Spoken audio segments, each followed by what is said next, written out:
This is Patrice Lumumba, Congolese independence leader and first democratically elected leader of Congo as prime minister at the age of 35, founder and leader of mainstream movement National Congolese.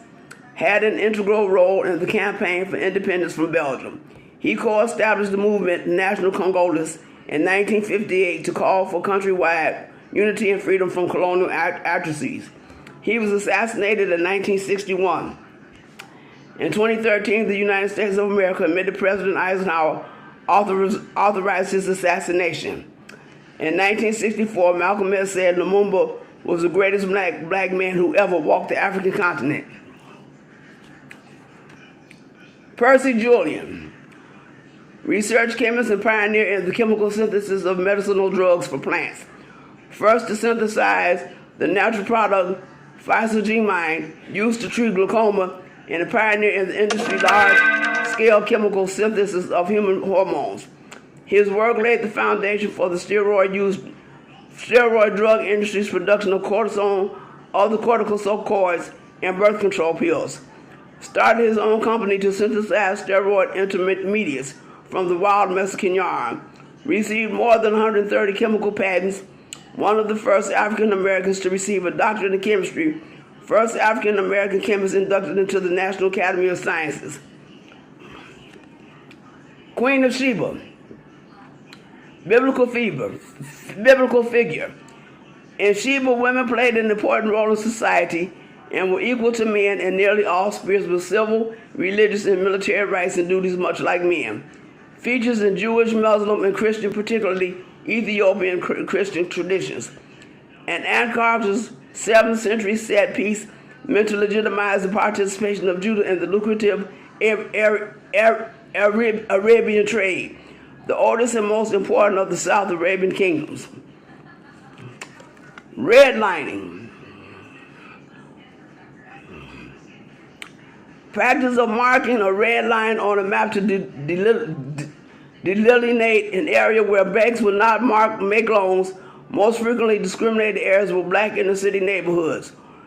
The term redlining was coined in the late 1960s by John McKnight, sociologist and community activist. It refers to the denial of services of selectively raised prices to residents of certain areas based on racial or ethnic composition of those areas. Banks would often lend to lower income whites but not middle and upper income blacks.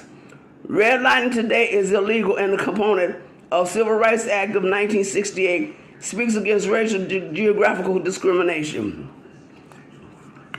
Ruby Foster, American baseball player, manager, and pioneer executive in the Negro Leagues, elected to the Baseball Hall of Fame in 1981. Best African American pitcher of the first decade of the 1900s. Organized the Negro National League, the first long-lasting professional league for African American ball players. Founded and managed the Chicago American Giants, one of the most successful black baseball teams.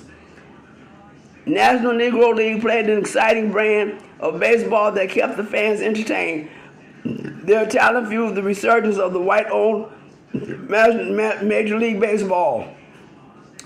However, instead of National Negro League teams being consolidated into Major League Baseball and their owners getting to keep the teams they were rated and picked apart for the best of their talent, a point illustrated in William C. Rhodes' book, $40 Million Slaves.